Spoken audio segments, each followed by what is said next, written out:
Halo guys, welcome back to my YouTube channel. Kali ini gue akan mengulas alur cerita film Rex 3 Genesis tahun 2012. Film ini bercerita tentang Clara dan Koldo yang menyelenggarakan pesta pernikahan mereka. Pesta pernikahan yang tadinya meriah berubah menjadi malapetaka setelah salah satu tamu terserang virus yang menyebabkan ia berubah menjadi zombie. Tanpa berlama-lama, langsung saja kita mulai ceritanya. Check it out. Scene dibuka dengan persiapan acara pemberkatan pernikahan Koldo dan Clara. Pernikahan ini didokumentasikan oleh sepupu Koldo yang bernama Andrian dengan tim fotografer lainnya. Di saat Andrian sedang mendokumentasikan momen tersebut, pamannya tertangkap kamera, terlihat tangannya diperban. Ia mengatakan bahwa tangannya digigit seekor anjing dan dia akan baik-baik saja. Tak lama kemudian, para tamu masuk ke ruangan dan terlihat di sana pasangan yang tampak serasi yaitu Koldo dan Clara. Acara pemberkatan pun berjalan dengan lancar dan mereka pun sah menjadi suami istri. Para tamu pun akhirnya perlahan-lahan berdatangan untuk melanjutkan acara resepsi yang akan diadakan di sebuah villa. Lagi-lagi sang paman tertangkap kamera dengan wajah sedikit pucat.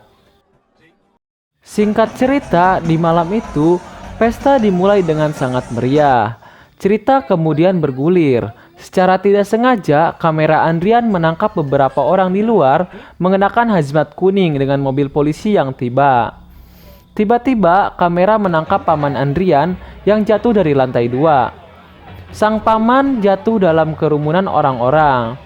Istrinya pun menghampirinya untuk membantu, namun dia malah menggigit leher istrinya. Para tamu mulai terinfeksi virus dan mulai menyerang orang-orang ke lantai dansa. Keadaan pun semakin kacau. Di tengah kekacauan, Koldo dan Clara terpisah satu sama lain.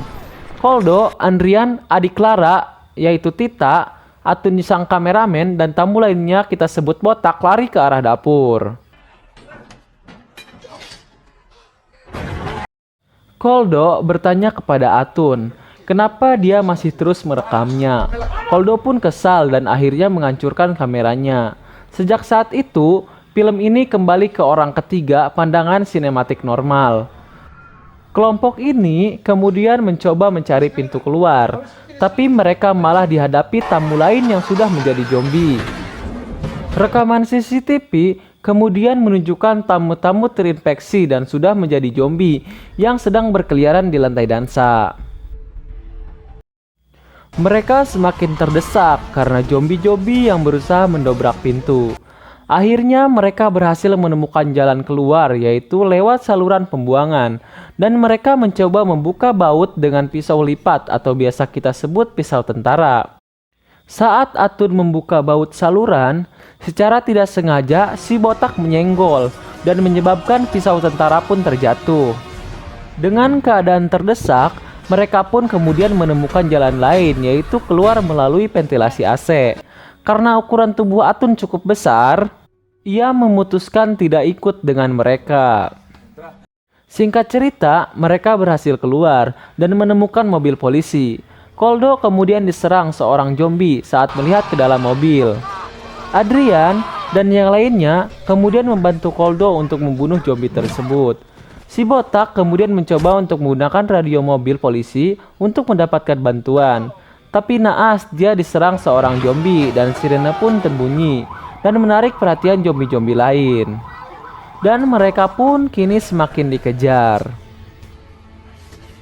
Adrian, Koldo, dan Tita menemukan tempat perlindungan di dalam sebuah kapol, di mana yang lainnya telah berkumpul.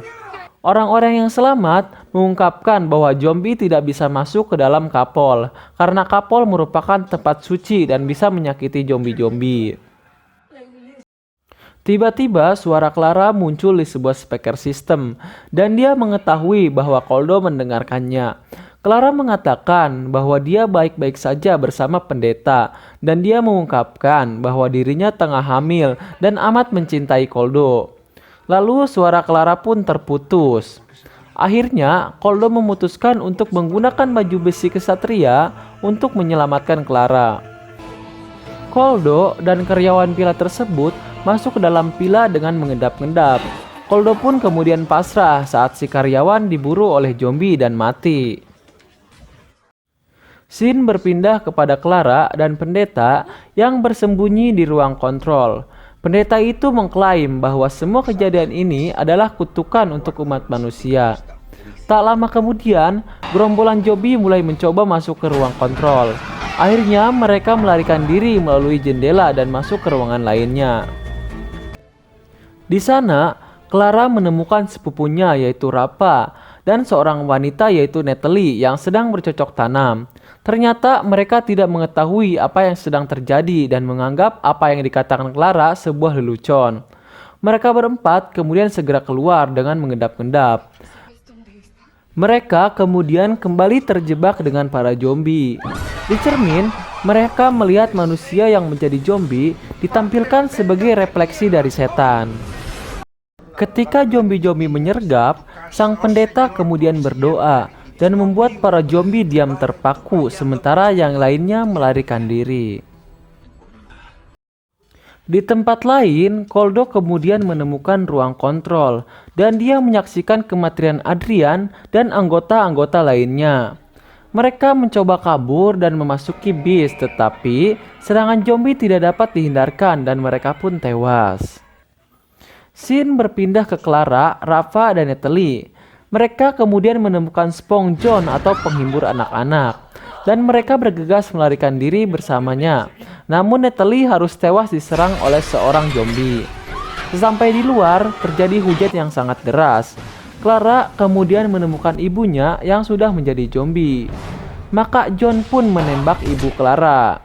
Suara tembakan itu mengundang perhatian para zombie-zombie lain untuk menyerang mereka. Clara pun kemudian menangis dan Rappa meyakinkan bahwa dia bukan ibunya lagi dan kita harus pergi.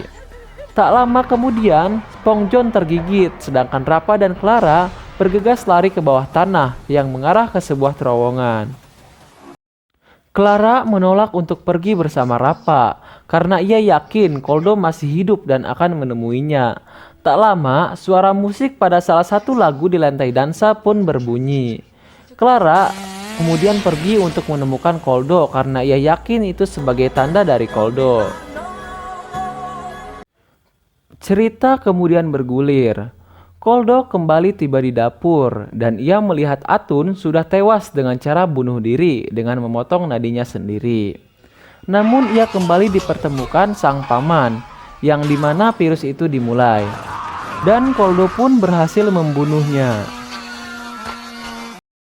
Suara gergaji mesin yang telah dinyalakan oleh Clara sebelumnya mengundang kebisingan sehingga para zombie pun datang. Clara kemudian bertempur melawan para zombie tersebut. Tetapi Rappa berhasil tergigit dan Clara pun kemudian melarikan diri dari serangan zombie yang semakin banyak. Akhirnya Koldo menemukan Clara di lubang pembuangan. Pada akhirnya Clara dan Koldo menemukan jalan mereka kembali satu sama lain. Koldo mengatakan untuk membuka baut ini harus dengan pisau tentara. Pisau itu telah terjatuh dan kamu harus segera menemukannya. Kemudian Clara menemukan pisau itu dan memberikan kepada Koldo.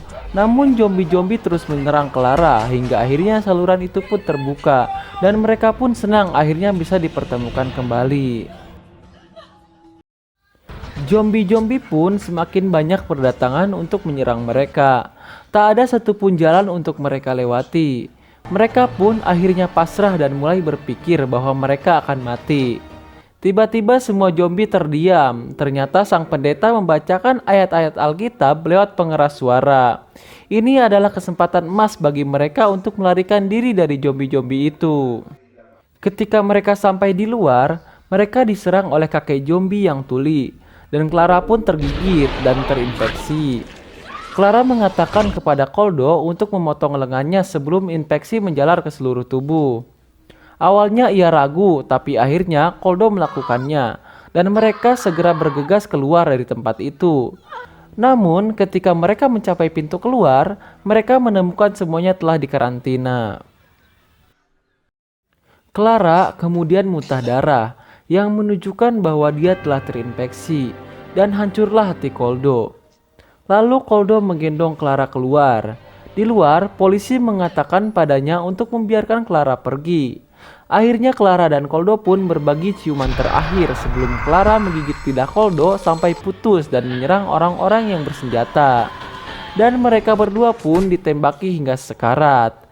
Namun pada saat-saat terakhir, mereka berpegangan tangan satu sama lain karena mereka mati secara bersama-sama. Dan film pun akhirnya selesai.